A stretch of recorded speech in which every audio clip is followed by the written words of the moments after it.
இப்போ பார்த்தீங்கன்னா நம்ம டீம் வந்துட்டு இருக்காங்க. என்னோட பாடி அவர் தான். அவரை ஃபஸ்ட்டு வர வச்சுட்டேன். அதில் எனக்கு ஒரு ஹாப்பி. ஆனால் ஃபுல்லாகவே இறக்கம். ட்ரக்கு நல்லா இருக்குது, ஆனால் இறக்கமாகவே இருக்குது.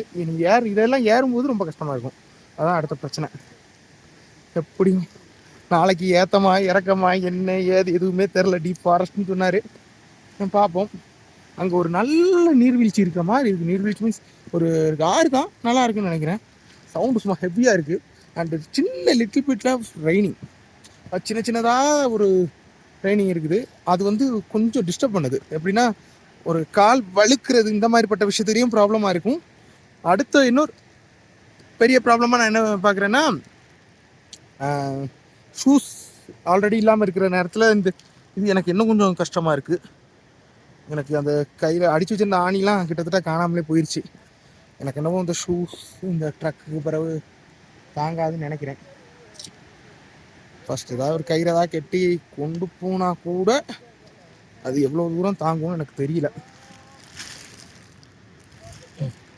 எனக்கு ஒரு அலுமினிய கம்பி கிடச்சிருக்கு. இது ஒரு வகையில் எனக்கு ஹெல்ப்ஃபுல்லாக இருக்கலாம். அதனால் அதை எடுத்து வச்சுருக்கேன். ஏன்னா இந்த கம்பி வந்து ஷூஸ் ஏதாவது கெட்டி மாதிரி வைக்கிறதுக்கு ஏதாவது ஹெல்ப்பாக இருந்ததுனாலே எனக்கு பர்சனலாக ஒரு பிடி கிடைக்கும். அந்த ஷூவுக்கு ஒரு சின்ன பிடி கிடச்சதுனா கூட அந்த ஷூ வச்சுனால கம்ப்ளீட் பண்ண முடியும் ஈஸியாக.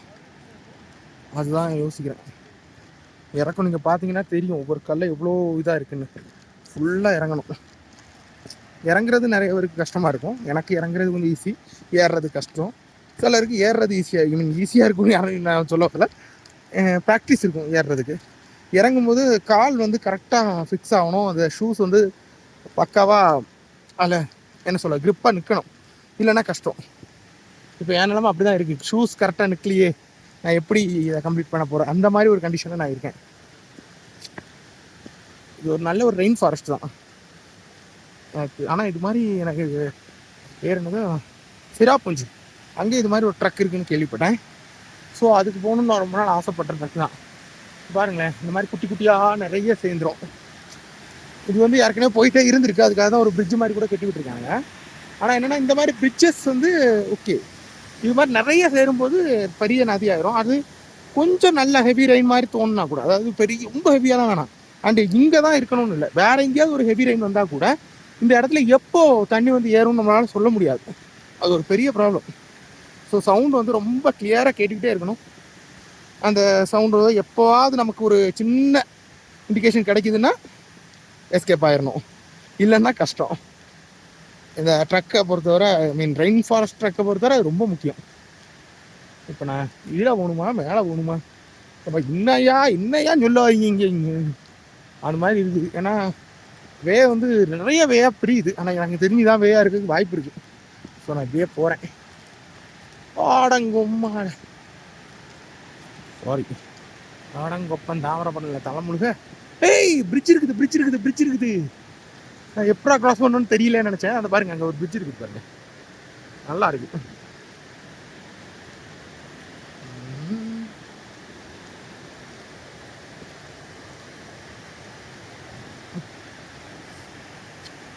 எனக்கு இப்போ இது மாதிரி ஏதாவது கயிறு அது ஏதாவது கிடச்சதுன்னா இந்த இதை கெட்டியாவது இந்த ஒரு ட்ரக் ஃபுல்லாக நான் யூஸ் பண்ணிடலாமா அப்படின்னு யோசிக்கிறேன். ஏன்னா அடுத்த ட்ரக் நான் எப்படியும் வேறு தான் வாங்கணும். எனக்கு தெரியும், ஷூவை பற்றி பேசியிருக்கேன். பட் அது இந்த ட்ரக்குக்காவது எனக்கு ஹெல்ப்ஃபுல்லாக இருக்குமா அப்படி யோசிக்கிறேன். இப்போ பாருங்கள், இந்த மாதிரி குட்டி குட்டியாக சேர்ந்து இந்த மாதிரி வர்றது தான் இது. ஆஹா, அங்கே ஒருத்தர் கல் கொண்டு வராரா மண் கொண்டு வராரா தெரியல. இதுதான் நம்ம போகிற ரூட்டு. கல் தான் அது. ஐ திங்க் அவங்க வந்து இந்த ஒரு லெவலுக்கு மேலே வராமல் இருக்கிறதுக்காக அதில் கல் கெட்டிக்கிட்டு இருக்காங்க, அடுக்கிட்டு இருக்காங்கன்னு நினைக்கிறேன். பாருங்க, அதை வந்து கல்லை எடுக்கிறாங்க இல்லை அதில் அடுக்கிறாங்களான்னு தெரியல. பாருங்க எவ்வளோ பெரிய மரங்கள் விழுந்து கிடக்குது. இது வந்து என்னன்னா, அந்த தண்ணி எப்போ அதிகமாகவும் தெரியாத சிச்சுவேஷனில் அதிகமாகிற பிறகு மரங்கள்லாம் விழுறதுக்கான வாய்ப்பு ஜாஸ்தி. இப்போ இன்னும் கொஞ்சம் அதிகமாகி இந்த இடத்துல கல் ஒரு பார்த்தோன்னா போயிடுச்சுன்னா இந்த மரம் விழுந்துடும். எனக்கு அந்த இடத்துல இருந்து கல்லை எடுத்துட்டு வந்து மேலே போடுறாங்க. ஐ திங்க் இதை ஹைட் பண்ணி வச்சு அந்த சைடில் எதுவும் இது வராமல் இருக்கிறதுக்கு. இங்கே பாருங்களேன், அந்த மண் சரியாமல் இருக்கிறதுக்காக அவங்க அடுக்கி வச்சிருக்க மெத்தட் எடுத்துது. எவ்வளோ கல், அப்போ சாமி, சின்ன கல் எப்படா தூக்குனீங்க? உண்மையிலே அவங்க உடல் உழைப்புக்கு வந்து நம்மளால ஒண்ணுமே சொல்ல முடியாது. அவ்வளோக்கு அவங்களோட உடல் உழைப்பு இருக்குது. நம்மளால அந்த அளவுக்கு உடல் உழைப்பு முடியவும் முடியாது. அதுவும் உண்மையான விஷயம். பாருங்க, மண்ணு கஷ்டப்பட்டு சாக்கில் எடுத்து வச்சிருக்காங்க. மேபி இதுல ஒரு பிரிட்ஜ் ஏதாவது கட்ட போறாங்களான்னு தெரியல எனக்கு. பாருங்க மேல அங்க பாருங்க ஏணி, மரத்திலேயே செஞ்ச ஏணி, அதையும் வச்சு இந்த மாதிரி பண்ணிருக்காங்க. சூப்பர்.